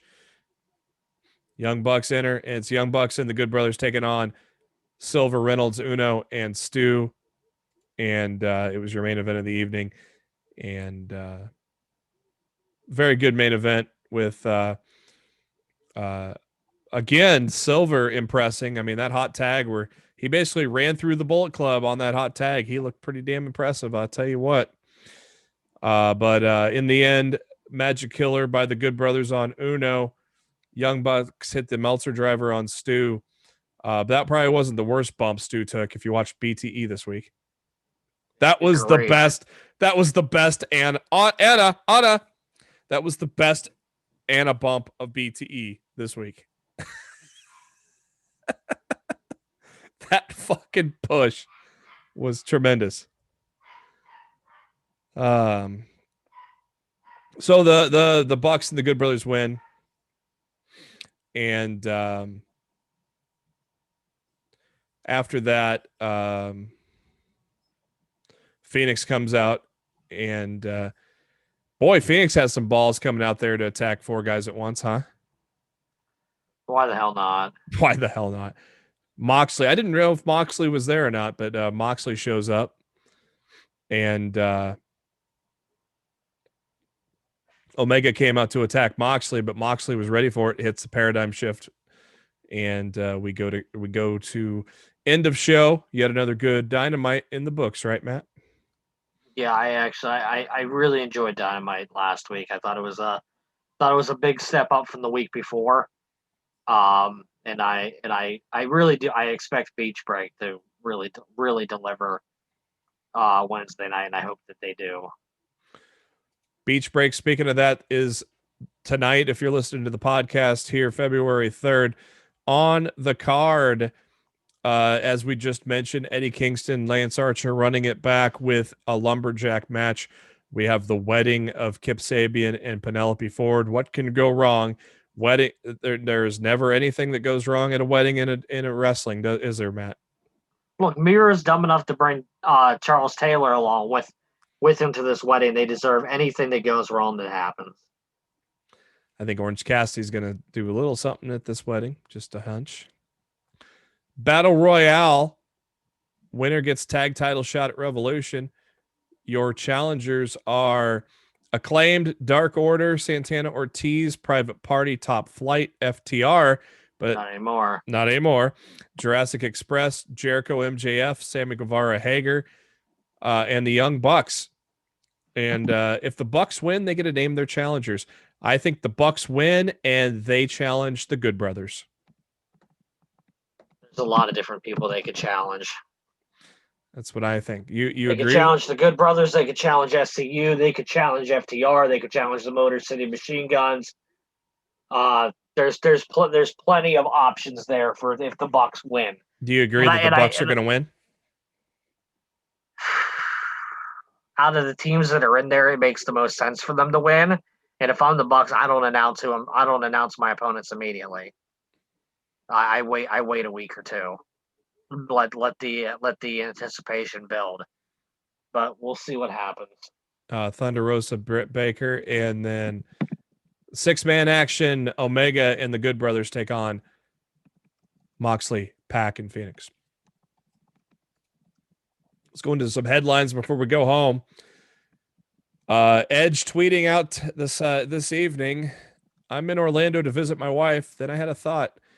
NXT needs to get rated R." So yes, NXT is gonna. I think we're gonna have a little Edge Finn Balor segment on NXT, and it's gonna be good.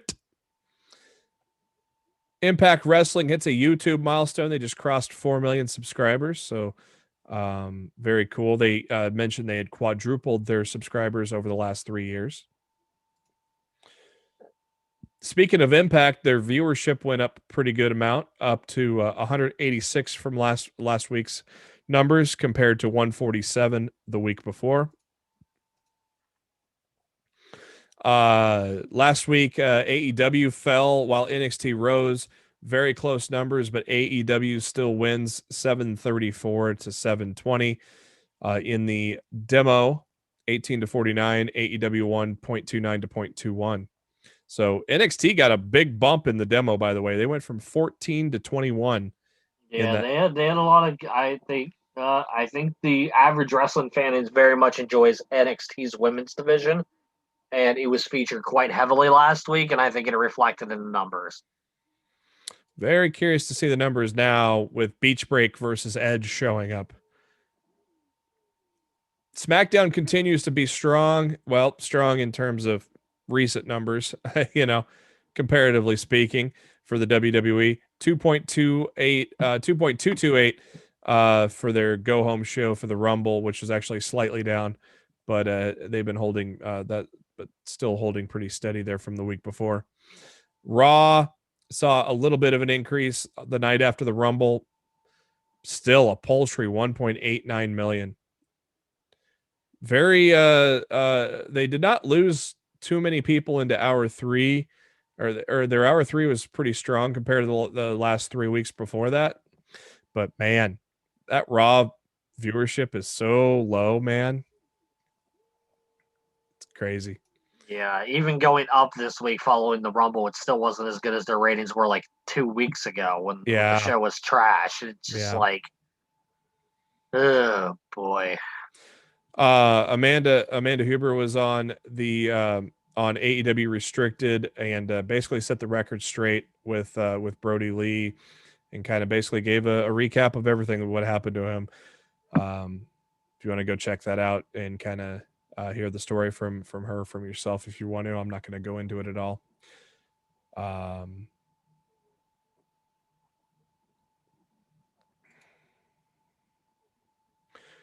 WWE announced that a big Japanese star, Miyoko Satomura, is going to be debuting on NXT UK, and she's going to challenge NXT UK champion Kaylee Ray. She's been basically considered a big star, Wrestling in Progress and Pro Wrestling Eve, as well as Fight Club Pro in England. So considered a pretty good get for NXT UK there. Alex Shelley explained on Twitter why he was pulled from Hard to Kill, and pretty a bunch of tweets here, but it trying to just kind of figure it out.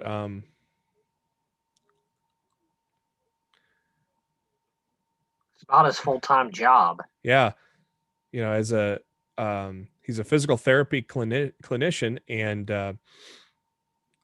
due to the volume of sick and injured patients, they had to modify COVID-19 mandates, and as numbers went up, so did the restrictiveness.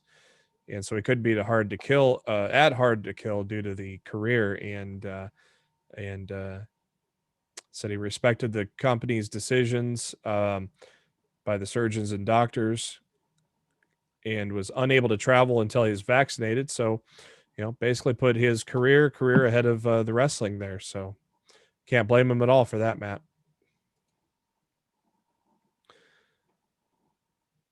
Nikki Bella announces that she's going to get married. Of course, they saved that for the Total Bella season finale, which, if you look at the ratings, you wonder how long that's going to last. And I know that you're going to get excited with this news, Matt. They Bella say they're returning to the WWE. Fine with that. I don't care. Probably going for those tag titles. Good. Maybe they'll actually do something with those belts. Right. Because they're fucking worthless right now. Right. Robbie E. and his wife Tara have officially opened a gym in Baldwin Park, Florida.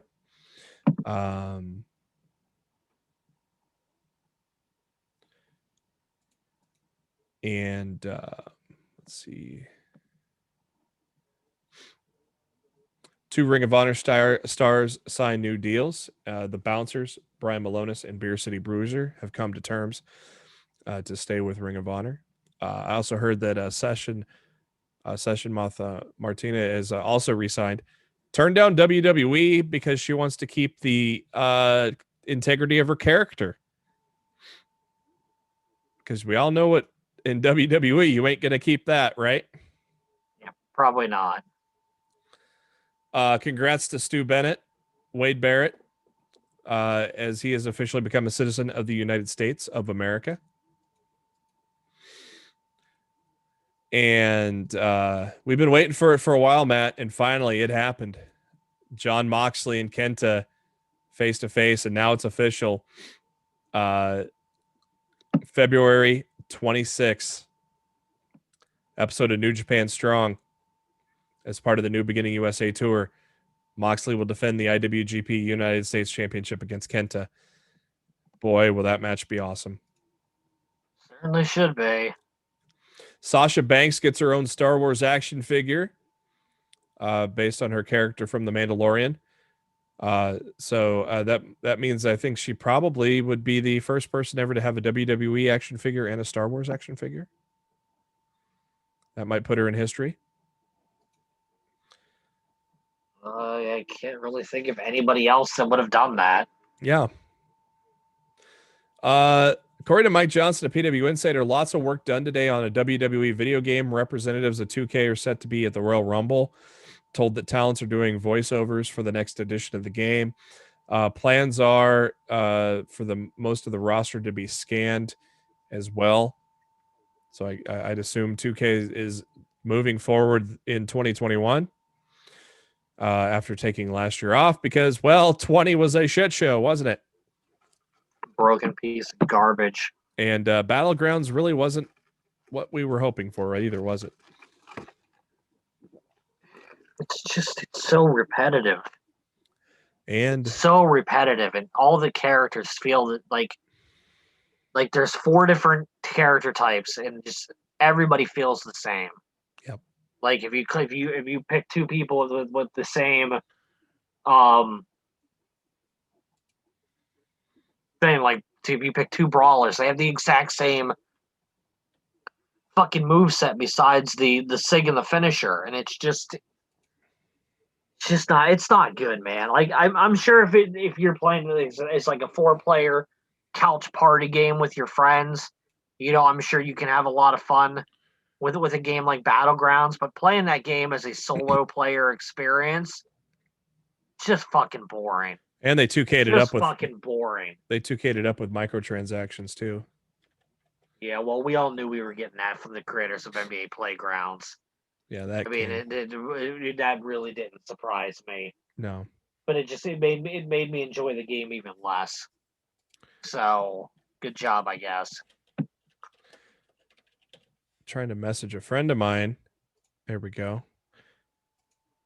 Some breaking news on an event that he's going to.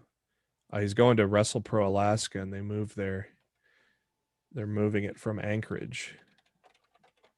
I didn't even know WrestlePro was going to Alaska. Yeah, I knew about it just because he was talking about going to it. So they're moving it from Anchorage to Palmer because of restrictions that are in place.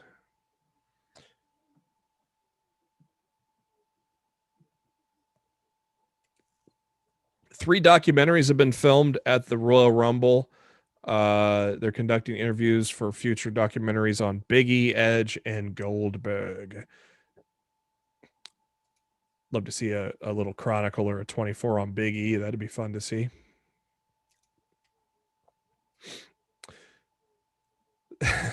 I love Mike Johnson's title of this article, Matt.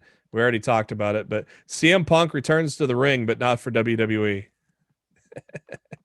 Well, it's an accurate headline. Yeah, it's true. People want to be bitchy about it, yo. Look, tell me where the lie is. You're not wrong.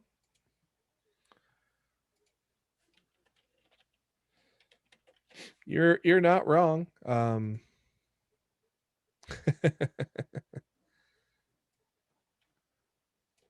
Hold on.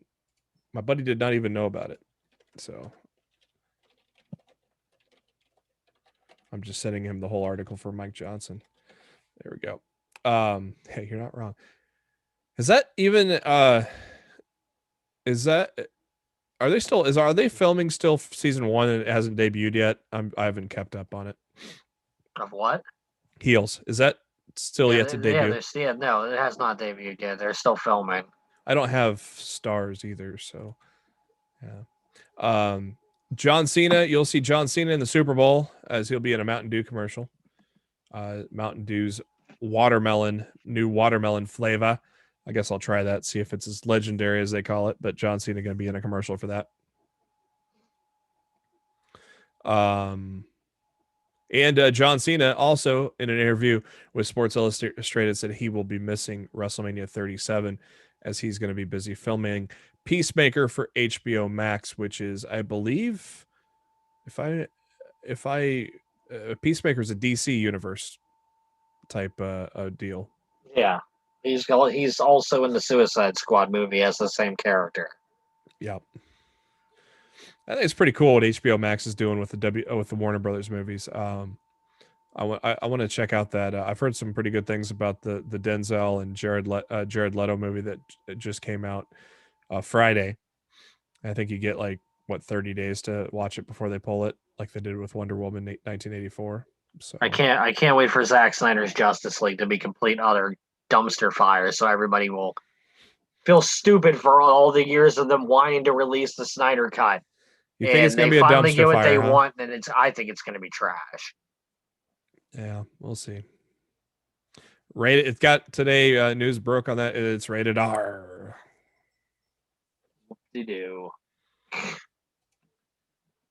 Well, I guess WWE is not that pissed at Snoop Dogg, as they're doing a collaboration with WWE Champions.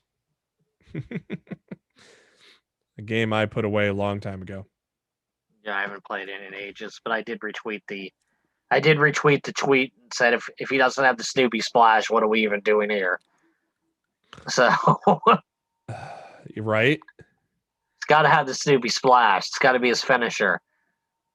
Exactly. Renee Paquette, Renee Young, John Moxley's wife, has joined Colin Cowherd's podcast network, The Volume, and it's announced today.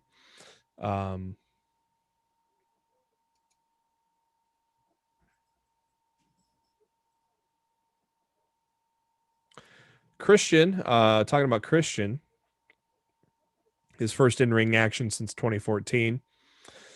Was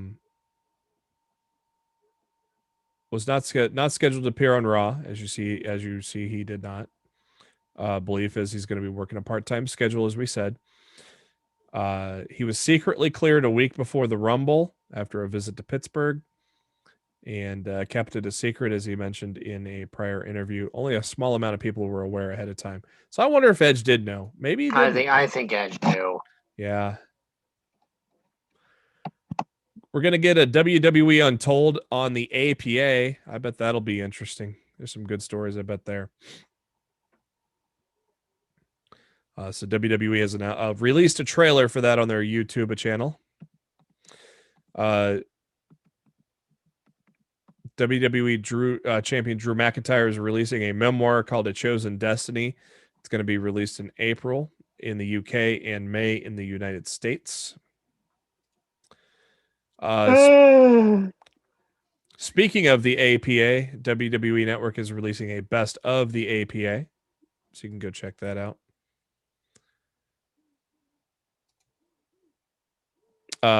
IWTV, Internet Wrestling TV, has announced that they have launched a channel, pro wrestling channel on Pluto TV. They are going to show Beyond Wrestling, Women's Wrestling Revolution, and Defy Wrestling. And so, of course, Pluto TV, a free app that you can get on Roku, Fire TV, all that stuff. So you can check out some wrestling there. Mike Johnson of PW Insider says that the Royal Rumble was considered Rhea Ripley's official main roster debut. There is not a determination on what brand she will be at yet. She is not scheduled for SmackDown on Friday. Carlito is not yet signed with WWE, but word is that's just a formality. Word is there's a lot of praise on his work and everything there. So it seems like it's going to be inevitable that Carlito signs a deal.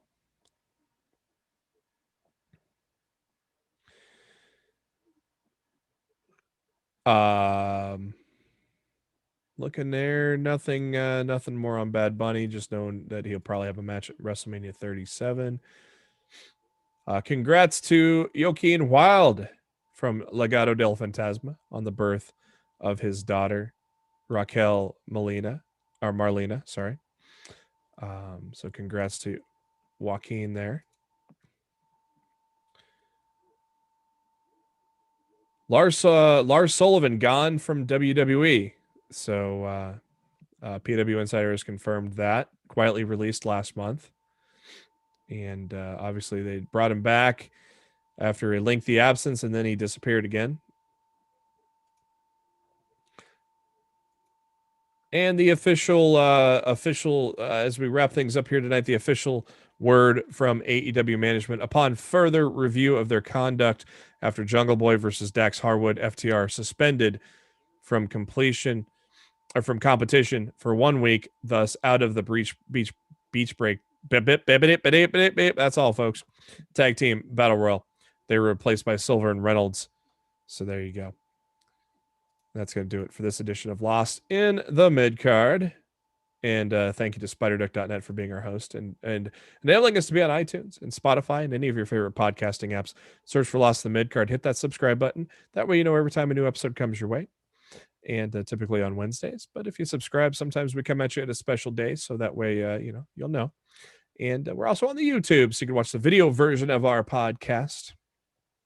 And links to all that go to our pinned posts on Facebook at facebook.com/Lost in the Midcard or at Twitter, LITMC Podcast. Matt's on the Twitter at Raw F Showtime. I am on the Twitter at JB Huskers. And let's ride off into that sunset. Let's look forward to a week of Rated R Superstar with NXT on Wednesday, SmackDown on Friday. And as we look forward to that, Matt, what are your final thoughts? Well, Beach Break is great. I want a really great night of wrestling tomorrow. That's my hope. That's what I want. Let's continue this wave, right? Let's go. And I'm in a good mood because my baby's back. Not the 24/7 title like R-Truth, but NCAA football announced by EA Sports today, so I'm happy. Royal Rumble was tremendous, and I'm happy because that's my Christmas day. That's my favorite pay-per-view of the year. And now we get what is shaping up to be yet another big Wednesday night battle between NXT and AEW. And with the recent news with NBC Sports Network, these battles may be coming to an end pretty soon because NXT may be moved off of Wednesday nights with hockey. So, Bye-bye. What do you think, Matt? Do you look forward to the battles or do you rather have them split? I would rather have them on separate nights because honestly, I'm tired of hearing the little fanboys from both sides whine and cry about it on social media every week. Yeah. Move NXT to Thursdays and let's just fucking go. And then Matt will probably move the podcast to Wednesdays and we'll record right after Dynamite and we'll be happy almost every week, right? It could happen. So, all right. For Matt Black, Jeremy Bennett here. Thanks for tuning in to Lost in the Midcard. Have yourself a good week. We'll talk to you next time.